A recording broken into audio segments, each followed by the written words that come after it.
this lesson, we come to talk more about the social groups which we apply these principles to.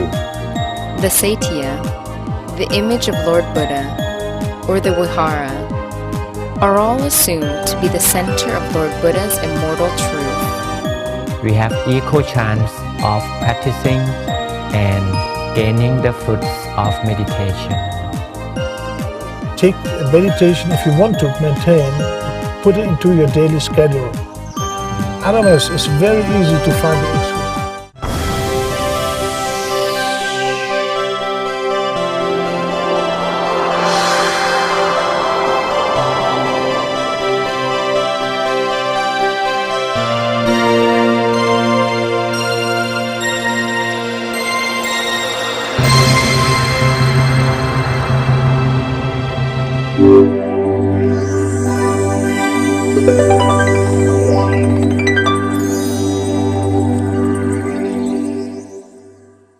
Sawadee-ka. Welcome to another edition of Meditation for All.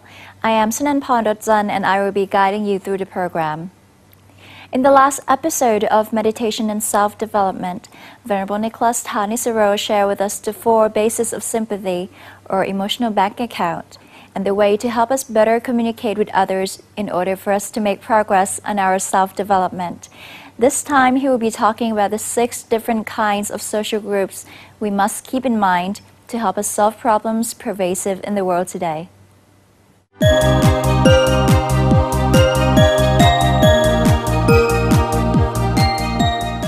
Welcome back to the last of our second mini-series on meditation and self-development. Last lesson we already spoke a little bit about the conditional and unconditional applications of the 4 bases of sympathy, or the emotional bank account, in building up the channels of communication with those around us which we need for our self-development. This lesson we come to talk more about the social groups which we apply these principles to help us solve many of the problems pervasive in the world today. Problems sometimes which threaten the very existence of the world itself, whether it be things like war, crime, corruption, vice, or even prostitution. However, these problems don't come from the world itself. The problems can all be traced back to the habits of the people inhabiting the world. And by habits, in fact, it's exactly the same thing which we are interested in from the point of view of self-development. Habits mean the things that we do, say, or think until having become used to them. And these habits can be either good or bad. A person's habits are like the personal program which they have, which drive and influence them to do the same things again and again. If the things which they do are good things, or positive things, wholesome things, then it will lead them to prosperity and eventually happiness in their lives. However, if they continually do bad or unwholesome things, then the things which happen to them will be more and more unfortunate, and they find themselves coming to a point where they've made a mess of their lives. So the effect of habits can be very influential indeed. It's not just a question of judgment in this case. It's not like someone is saying that it's good or bad, but some things are just plain stupid to do, like wearing a shoe of the wrong size will eventually hurt your feet if you try walking with it. This is not saying that the shoe is good or bad, but it's saying that it's a stupid thing to do, or it's an inadvisable thing to do because it is inadvisable in itself. So we're not making moral judgments here, but we're talking about the nature of what actually happens if you develop particular sorts of habits. But if we look at the problems of the world in terms of habits, in fact it's a very positive way of trying to come to some sort of solution for these problems. Because the thing about habits is that just as we were the ones who formed them in the first place, then we can also undo them as well. The nice thing about habits is that they are not our fate, they're not our destiny, but like a program in a computer, in fact we can rewrite the program if we wish to. We are not only the computer in such a case, but we can also be the programmer too. And if we can apply habits which are helping us to form a sense of responsibility for human dignity, for ourselves, for those around us, and for the economy of the country in which we live, then in fact these can be the sort of habits which lead us towards prosperity and progress in our self-development. So what sort of responsibilities do we actually mean? And how can we develop these forms of responsibility in our lives? Well, first of all, we need to have responsibility for our human dignity on a personal level. And this can mean that we don't allow ourselves to succumb to the sort of behaviors which would be more befitting of a savage. And we can do this by trying to abstain from 4 particular sorts of behavior, which are behaviors, if you like, of a savage, which are not killing, not stealing, and not committing adultery, and not telling lies. Because if we succumb to any of these behaviors, then it will seem that we are taking advantage of the weaknesses of others, which is not really befitting of a noble human being at all. The second sort of responsibility which we're trying to build up is responsibility for the human dignity of other people as well. And the way which we can show our respect for the human dignity of others is not being prejudiced or biased when we're making decisions about them. This is particularly important when we are in positions of influence or where our decisions are influencing the lives of others. So how can we do that? Well, we have to make sure that our decisions are free of the influence of greed or hatred, ignorance, or even fear. Sometimes we see a person in fear as a person who needs sympathy, but in fact, from the point of view of decision making, if we allow fear to creep into our decisions, it can be a very destructive thing for the dignity of other people. There's always someone who is left at a disadvantage. There's nothing wrong with having a certain degree of comfort or convenience in our lives, but it depends how we get or obtain these things for ourselves. Because if comfort and convenience are things which we obtain for ourselves at the expense of the comfort and convenience of others, then that's hardly fair, it's hardly wholesome, and it doesn't do much for the richness of our own state of mind either.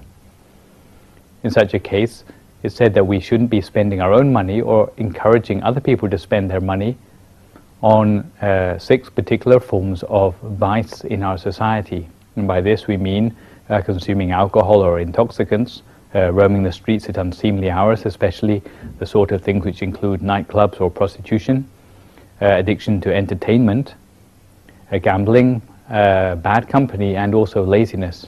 Do you have a total of 14 things which show irresponsibility towards human dignity, as you can see from these 3 different categories of responsibility which we've been talking about.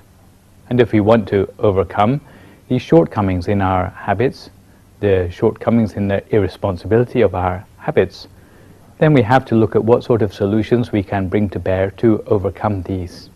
Well, there are short-term solutions, medium-term solutions, and long-term solutions for these sort of problems in our society. We can apply them to ourselves, or we can apply them on a more broad social basis. In the short term, sometimes there are behaviors in society which are simply not acceptable. Sometimes you don't even have enough time to explain the harm of certain behaviors. We have to get people to stop them first, and only later maybe can we give them the reasons for that. Therefore, in the short term, we need to have clear rules and regulations to stop people indulging in the 14 forms of irresponsible behavior mentioned earlier. In the medium term, we may try to explain more about the harm of lacking responsibility in these 14 different senses. And in this sense, we have to have the patience and we have to have the inclination to go out and explain these things to others, to teach other people, to build up a right sense of understanding for them, and make sure that those forms of responsibility are becoming a habit in their own minds as well. We have to make sure, of course, that we have a right understanding for ourselves first, and we have responsible things in our own habits first before we can start to be a good example to others. But once we do gain these things for ourselves, we can start to reach out to other people with these good habits and train up the people around us to have these habits too. In the long term, we need to reach out to 6 particular groups around us in society, which are the 6 most influential groups in our own self-development. And by this we mean our own parents. It's the first group we're dealing with. The second group is our academic teachers. Third group is our husband or wife, if we have one. The fourth group is our own friends. The fifth group is our subordinates or employees. And the sixth group is our spiritual leaders or spiritual teachers. Sometimes in society we see that the nuclear family is the minimum unit of our society. But in fact, from the point of view of our self-development, we see that it's not so simple as that. There are many more people in society around us who affect the quality of our spiritual development. For example, the first and third groups we just mentioned represent the family institution. The second group we mentioned represents the educational institution. The fifth group represents our working environment. The fourth group represents our socializing in general. And the sixth group represents the spiritual establishment. So although we're just talking about 6 different social groups, but in fact we can see that there may be many thousands of people who affect our ability to have spiritual well-being in life. So this is why we need to reach out with our long-term strategy in order to influence the whole of society, especially through these 6 groups, to become better and stronger. Supposing we are talking about the parent-child relationship, then we have to make sure that we bring up our children not just to be strong and healthy in a physical way, but also to have a sense of responsibility in their lives, to be able to tell the difference between right and wrong from an early age. Sometimes parents neglect this. They think that simply sending their children to a good school or making sure that they're well clothed and fed is enough. But in fact, because children are made up of both body and mind, we need to care for their minds as well. Otherwise, they may just grow up into becoming healthy, strong ruffians. If we're talking about the husband-wife relationship, then again, we should think about it more as a partnership where you're living together, not just simply for sensual pleasures, but in fact to build upon the good habits both of you have. If you have the feeling in your own marriage that you have bad habits which you like to keep secret from your husband or wife, then it's as if the partnership is not really helping you to become a better person.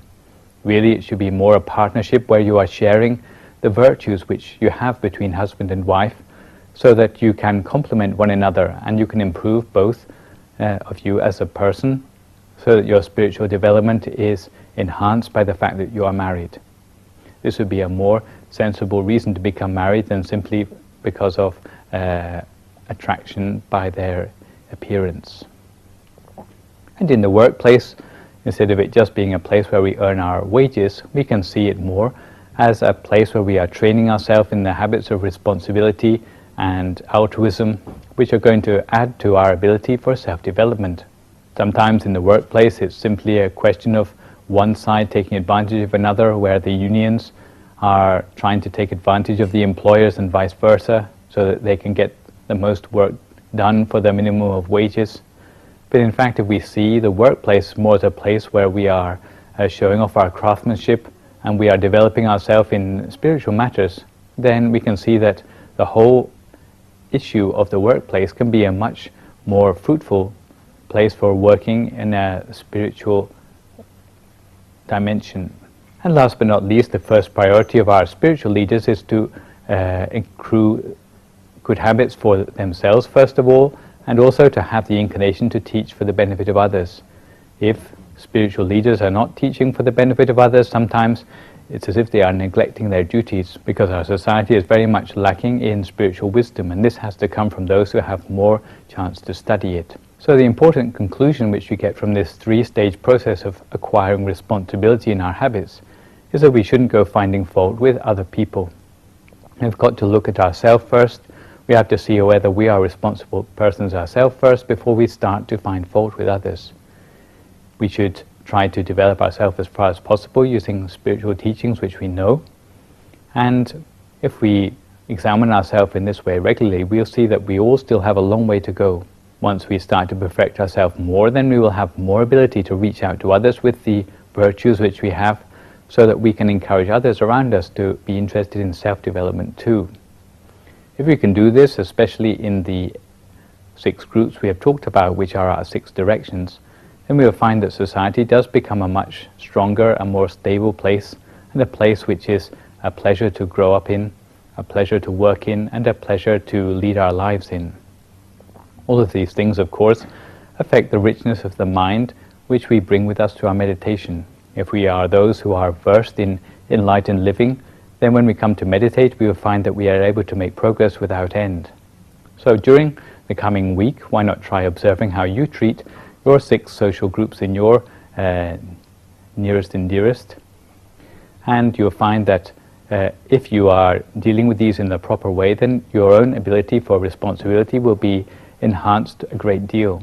At the same time, if you find that you are being hindered in your meditation, then try checking out yourself to see if you are succumbing to any of the 14 forms of irresponsibility which we mentioned earlier.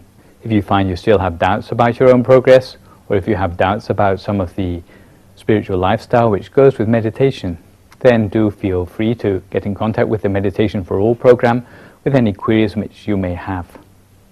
I'm afraid that this is the last session of the present mini-series of meditation and self-development, but in fact we are looking forward to seeing you for a brand new series in the upcoming season. In the meantime, please keep up your meditation and don't forget to study the culture of peace that goes with meditation, which I will warn you in advance is sometimes a lifelong task.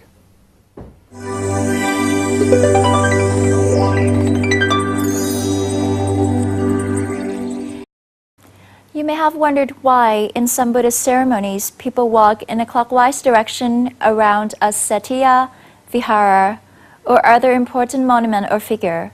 Next on Buddhist culture, you will get a better understanding of the importance of a practice known as Taksinavatra.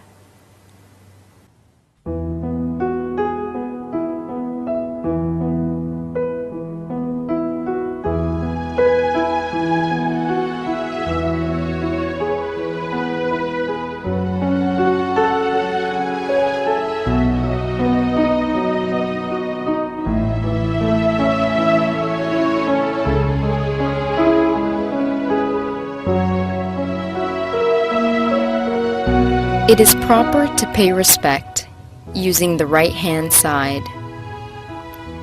We can stimulate our lives by walking to our right in a clockwise direction.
To be in the presence of the Satya is to gain peace and serenity.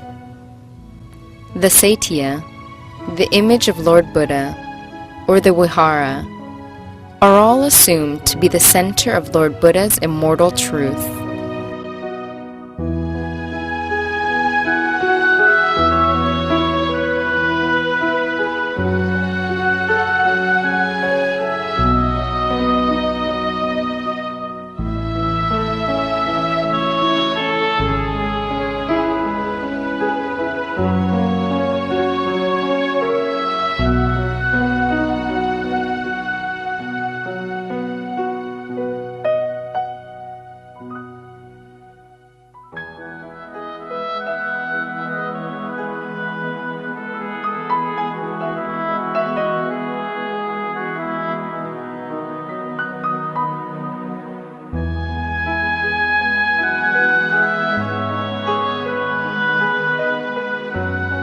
It is said that they are connected up along the zenith line to the true realm of immortality, nirvana, and to spiral clockwise to the center is to connect our lives with the real immortal axis.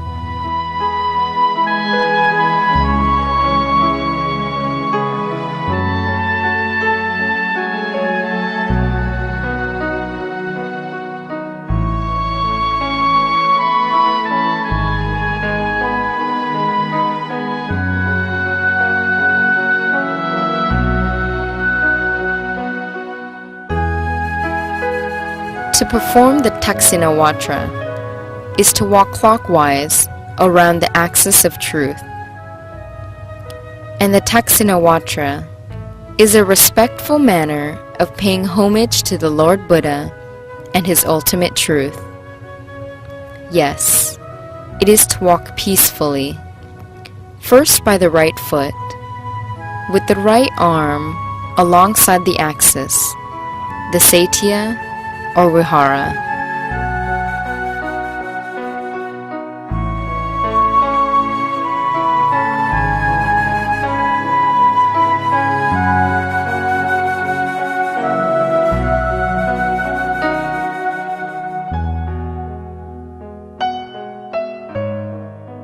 The Dakshinawatra can be performed anytime, on any day.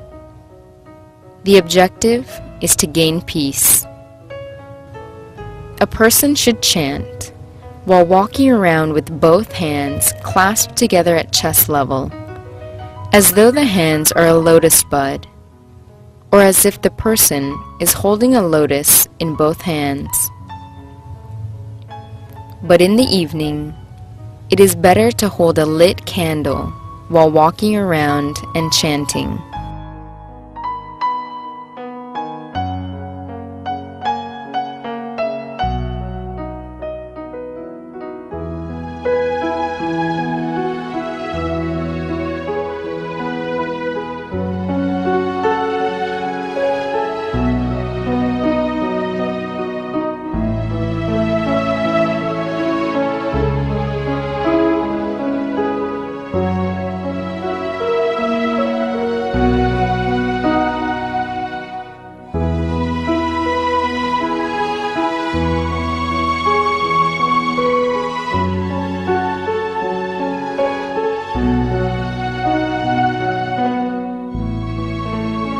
On Buddhist festive days, it is necessary to perform the Dakshinawatra with a lit candle.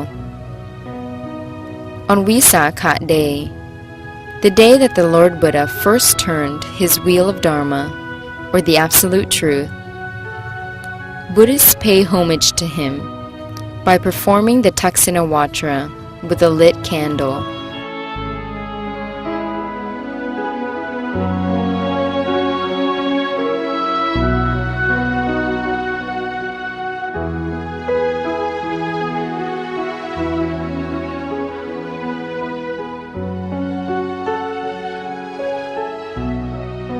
The stream of candlelight flows clockwise around the Satya. The Satya is the center of the flowing stream of life. It is to promise ourselves that lives are like the candle, burning down day by day over time. But it is wise to strengthen our connection to the eternal truth, to shorten the route to nirvana, the real life of eternity.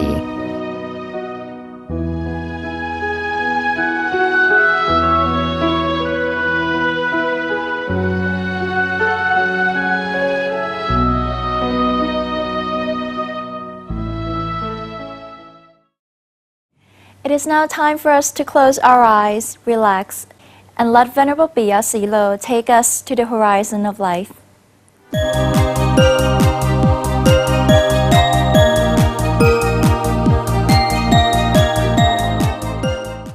Everything has its own horizon.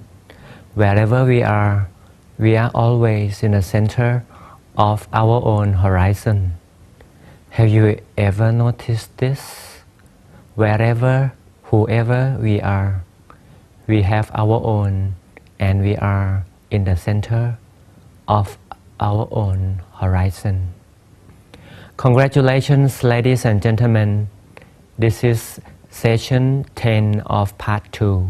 We have come up to 20 meditation classes together. Hope you enjoy practicing and the fruits of meditation. Meditation is universal to all. If you are human beings, you can enjoy the fruits of meditation. We have equal chance of practicing and gaining the fruits of meditation. Meditation belongs to the world of the Oriental, especially in Buddhism, but it is not preserved only for Buddhists. It is for all. If you welcome meditation into your life, you enjoy meditation by yourself. And for newcomers, don't worry. It's easy to join the class at any time. Choose your own place for meditation, a quiet corner with any meditation material. For example, you might sit on the floor with a little support of a pillow, or you may sit on the chair in a cushion, any peaceful corner of your place. A drink of fruit juice or lukewarm water might be a good beginning of meditation. Now, I assume you are all ready to meditate. Let's close the eyes.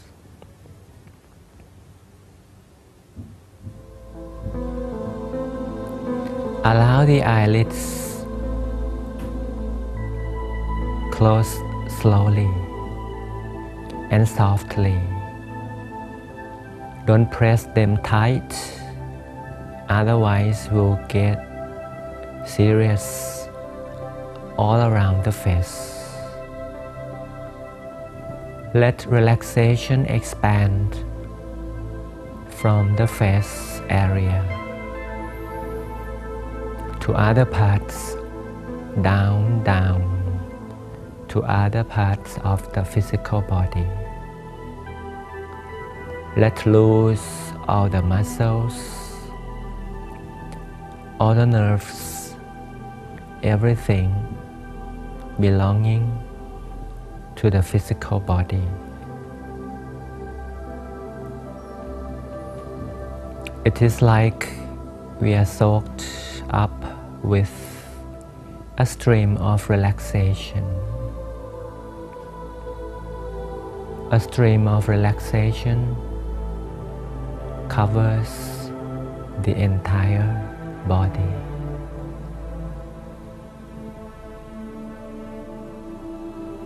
Let relaxation grow until the whole body can feel extreme relaxation.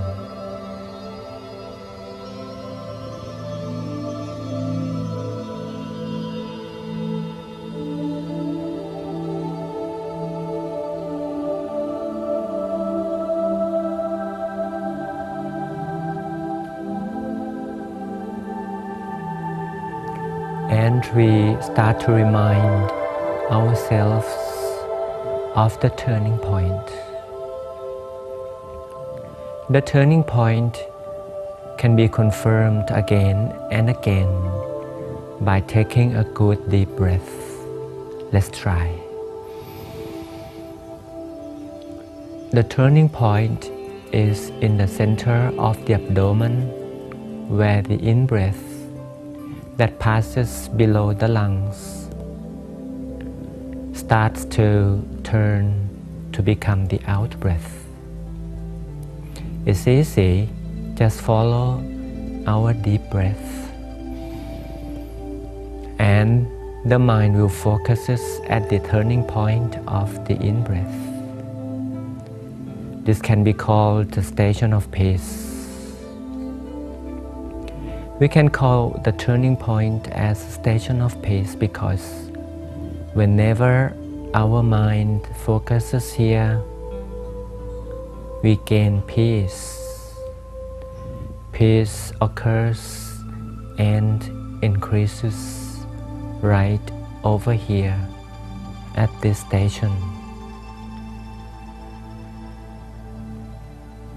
So in meditation, the mind always stays still, focuses softly, right in the station of peace. in the center of the body.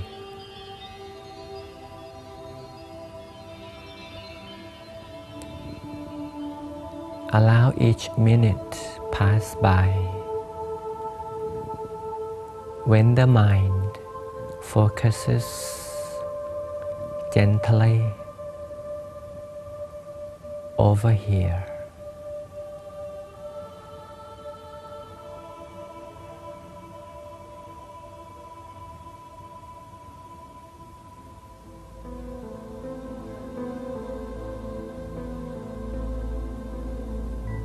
Confirm the existence of the motionless mind right here, again and again, with contentment.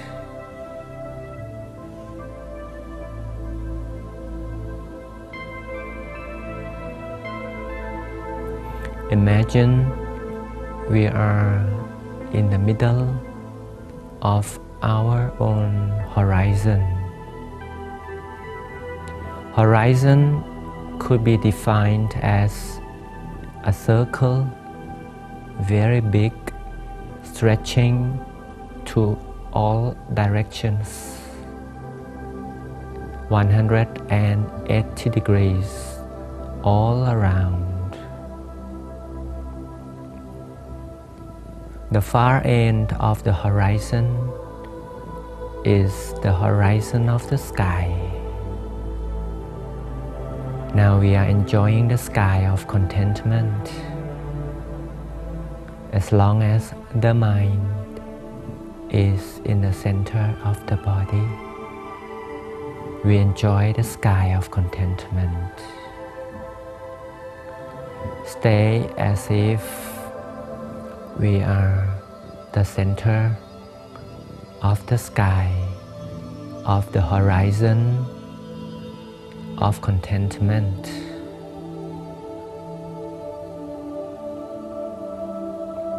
This is a very good moment of life when the mind stops wandering.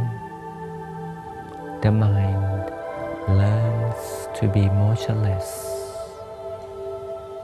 stationing at the station of peace, in the center of the vast horizon.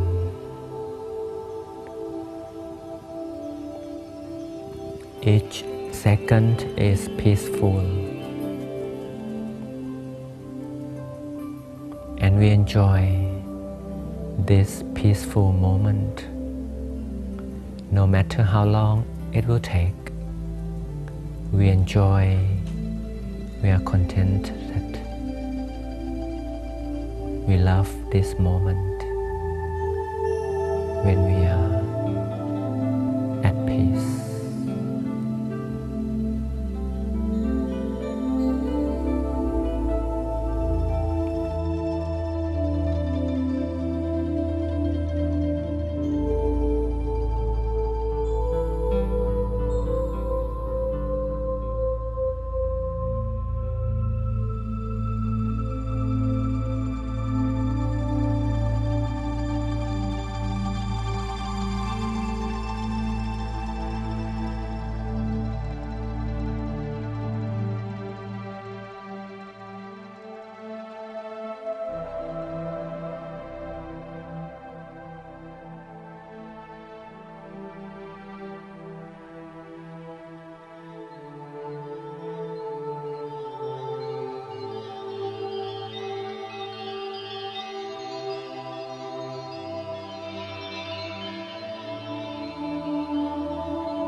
peace inside could be shared by means of radiation.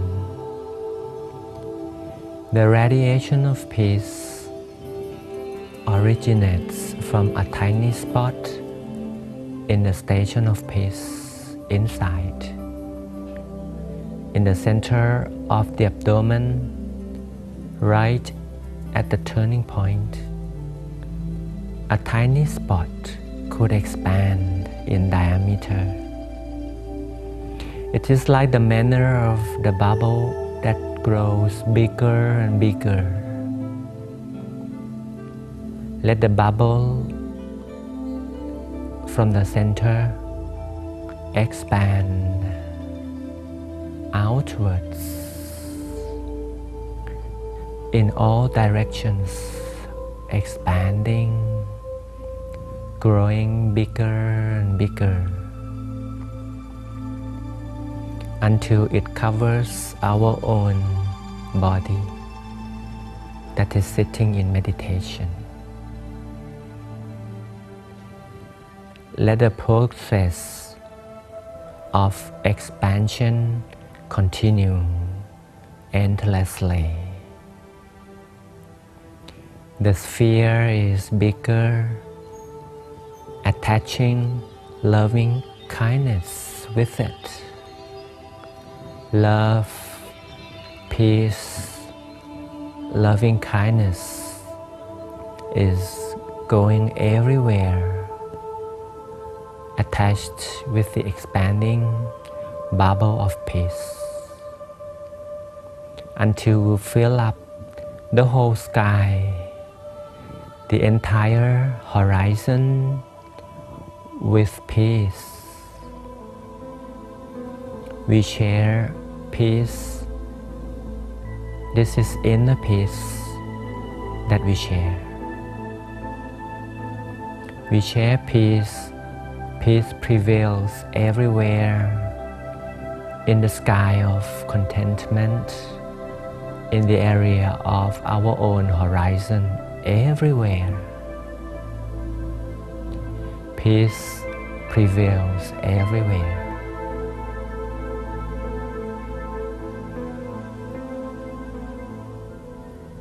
However, the center of the focus is always inside the abdomen. The turning point is always where the mind is. The mind is here. Loving kindness is everywhere. Sharing is covering everywhere in the horizon. World peace could originate from inner peace, and the only way to share inner peace is by means of meditation. When we meditate, we get inner peace and we share, we radiate our inner peace to give to every being. So let's create world peace via inner peace from meditation.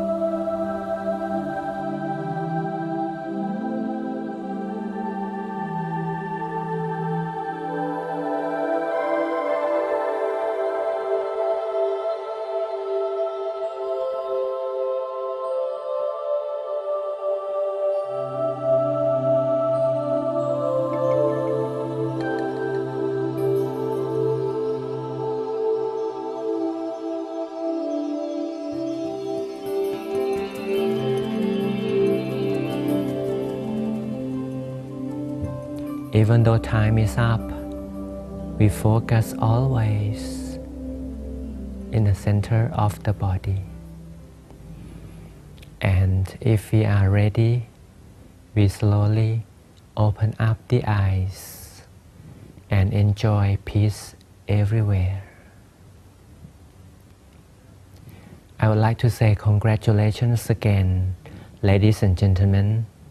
We have passed 20 sessions, and next time will go up to another level. That would be session 1 of part 3, where we would gain a more refined meditation result. Hope you enjoy meditation and become a good practitioner, meditation lovers, and until we meet again, have big success in meditation, big progress in meditation. Goodbye. สวัสดี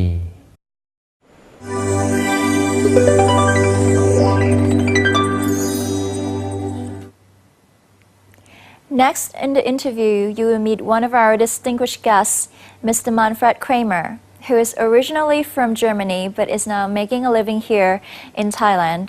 He was introduced to meditation 10 years ago and has joined the Middle Way Meditation Retreat in Chiang Mai to broaden his views and improve his techniques. Find out the wonderful things he has to share and why he could find no excuse for taking time off from meditation.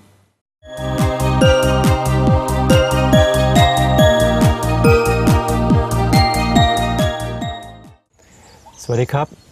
Welcome back to the 4th meditation retreat program. And today we're going to talk about the meditation with one of our participants in the Middle Way Meditation Retreat. Sawasdee krap. Could you tell us your name and the country where you're from? My name is Manfred Kramer. I'm a German, but I'm in Thailand now. Okay. So, what made you decide to come?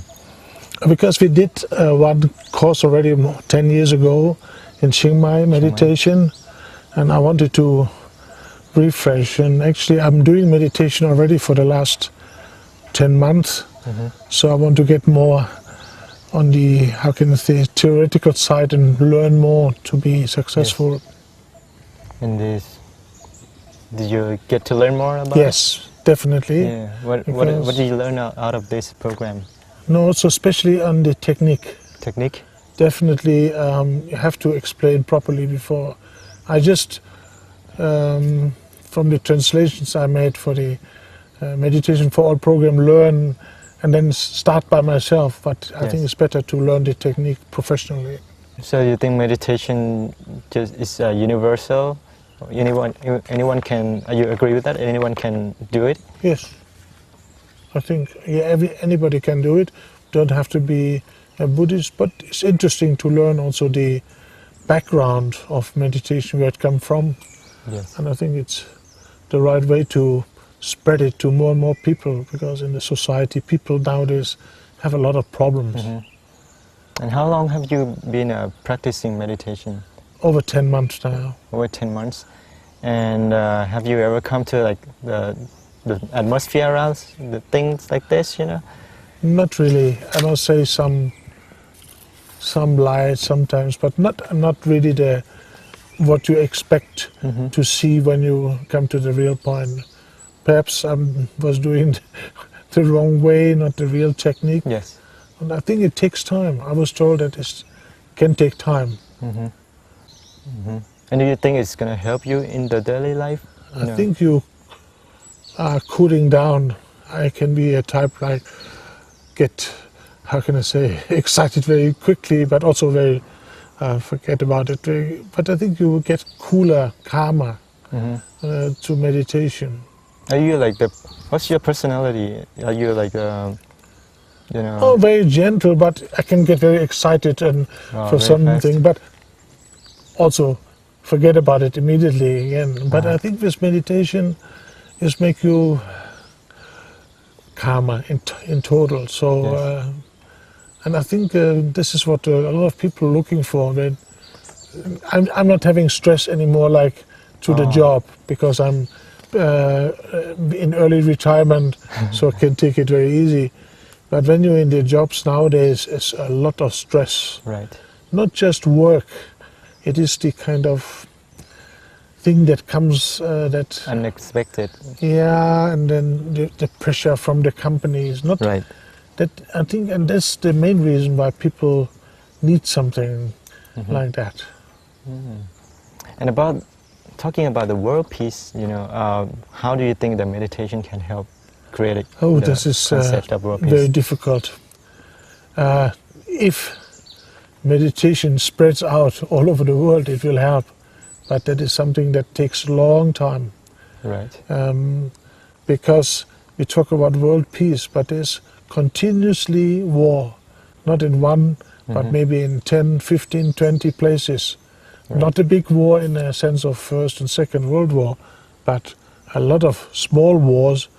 And you can see, just point to the map, there's so many places, and I'm not sure you can reach all the places. It may take 20, 30, 50 years, 100 years. But it's a nice goal to achieve, Yeah, to start. to have world peace, because I think people meditating don't shoot at each other. Right. What have you learned about Buddhism here? Well, of course, this is part of the program, and I listened because I know the temple, Dhammakai. So you want to know a little bit more. So I learned about Luang Pu, learned about the Kunyai, because they are very important for the temple. So it's nice to know some background and the way they started it and where they come from, and because I also know the Wat Pak Nam, so there's a connection. So I think it's quite How interesting. did you get to know about Wat Pak Nam? Let me say, I made a, how can I say, it was a course for foreigners also. There was a monk who studied in the US, and he explained also a simple way about Buddhism. And Wat Pak Nam? Yes. And what about the experience during the meditation sessions? How's your experience? Oh, quite good, except I learned that it's not good for me after breakfast, because that during such a session I sleep more than meditate, and I think I will continue my meditation to be very early morning, after waking up, doing some exercise, then take shower, and then sit down before talking or breakfast or anything, and then meditate. And I feel that is the very best time for me, and perhaps in the afternoon or evening. That is what I learned here, because I never did, of course, also so much meditation in a day, because at home could be 20 minutes, half an hour, sometimes 1 hour that I spend on, but not here is quite a lot of time. Yeah, it becomes a daily routine for you. Like, I think this is the secret, and also that is recommended in the Meditation for All program. You must, or you should, take a meditation, if you want to maintain, put it into your daily schedule. Otherwise, it's very easy to find the excuse, today I'm very busy, today I have a headache, today we have in the office something, sorry, no time. So when you do it as a daily routine, I think you can manage some 20 minutes, half an hour, even if you are working. Or in the late evening. Well, I've only suspect that in the evening sometimes people come back too exhausted, too tired. But you should, in order to maintain a daily routine, put in your also daily program. yeah. And then anything else you'd like to say to the audience at home, all around the world, to DMC channel? Just, I think I can only recommend, if you have the feeling that this could be something for you, just do it. Try out. And if you maintain it, you would see, I think it gives something to everybody. Health-wise even, you feel more relaxed. And you might, if you're very good in meditation, you might achieve a lot more. Yes. That's it. Okay. Thank you very much for joining us today, and ขอบคุณครับ You're welcome. Amen.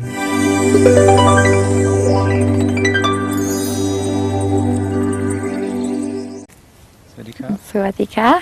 Okay, can you tell us your name and where you're from? I'm Kate Lambert, and I come from the west of Ireland. Okay, and how did you find out about this program? I searched for a few different meditation retreats on Google, and this one looked particularly nice, so, and maybe not too strict as the other ones For my first experience, I didn't really want it to be too serious, maybe. Yeah. Is it like More first you think friendly. when you come here? Is it just about your expectation or beyond expectation? Oh yeah, nicer than I expected, and also more chatting with the other participants than I expected, which is nice. So. You have the objective of yourself, right? And do you have your objective fulfilled for coming? Yeah, I don't think I came with any particular objective because I didn't really come with any particular problem on my mind or something that I thought this would solve. So I think it was more out of curiosity and thinking what everyone can do with spirituality in their lives. It's always going to be a good thing. So I didn't expect to come out like a changed person or to suddenly have clarity on everything I wonder about, but just maybe to be able to relax a bit more and not get so upset about things. That's, even if 1% of that changes, that's a good thing. You think you learned something about Buddhism and Thai culture from here too? Yeah, certainly. Well, especially, I suppose, even just seeing what the principles are and just about karma, which is something I would have believed in before, but maybe never really put a name on it. I knew about karma, but I didn't really associate it with me. But I think for most people, the reason you don't do wrong is because you don't want to, but also for kind of a selfish reason that you're afraid there'll be repercussions. So yeah, I'd like to kind of take that out with me as well a bit more. Yes. And that's the meditation is very universal, you think? Yeah, exactly. Anybody can join meditation? Yeah, and I don't feel that here it ever, I still have my own religion, I still believe in God, and I don't think that was ever a problem here. It never felt like I was being converted or something, but it's something to think about anyway. You can kind of weigh up the religion you've had before and how well you've been following it, and when you look at Buddhism, I think for me it's something I could follow a bit better than, it's kind of things that you can apply more to real life, while with Catholicism it's more kind of rules that don't really fit in with modern life as much. So I like that about it. Yeah. What do you think about meditation? Well, I didn't know much about it before I came here, only that it brought you kind of peace of mind, so I suppose everybody's looking for that. So Do you like it? I like it. Yeah, I'm trying anyway. So. And what's your best meditation experience that you have? When we were sitting under the tree the other day, and I was moving I had kind of a gold ball in my stomach and was spreading it through the 7 points. Yes. So my whole body felt like it was gold. So that was nice and just very at peace, and finally able to see that, peaceful, and afterwards then I felt really happy and elated, and I suppose also because I went, okay, it works for me too, so it was nice to see it, what you hear described actually happen to you. So, but every time it doesn't work. So okay. And how would you think meditation would help in the daily life, physically and mentally? Well, I suppose firstly it just gives you kind of time to yourself that you mightn't take otherwise. And yeah, just hopefully give you a bit more peace of mind and feeling a bit more in control of what's going on inside you rather than always concentrating on the outside. What technique that keeps you, starting the peacefulness? What is the technique? I heard that there are many techniques that of your own. What's your own technique? Well, the first part for me, the best part is picturing myself somewhere nice and serene on my own and feeling kind of, that puts me in a relaxed state of mind, and then I try and place my mind at the center and go through the 7 points, because if I keep it moving through then I can keep my focus on it, while otherwise I tend to get distracted. So And how would you like to say to others that who don't really know about this program? You want to say something to them? Yeah, that other than the meditation, it's also a really nice experience just to get away and have a bit of time just being yourself. It's nice coming on your own with someone you don't know, because usually when you're traveling, you're with like a friend or someone who already has preconceptions about you. While here, it's just you can come and be whoever you want to be and relax and kind of go at your own pace. Nobody's pushing you to have any particular experience. It's just what you want to get out of it yourself. So. Okay, that's really good. Okay, thank you very much for having a wonderful conversation with me today.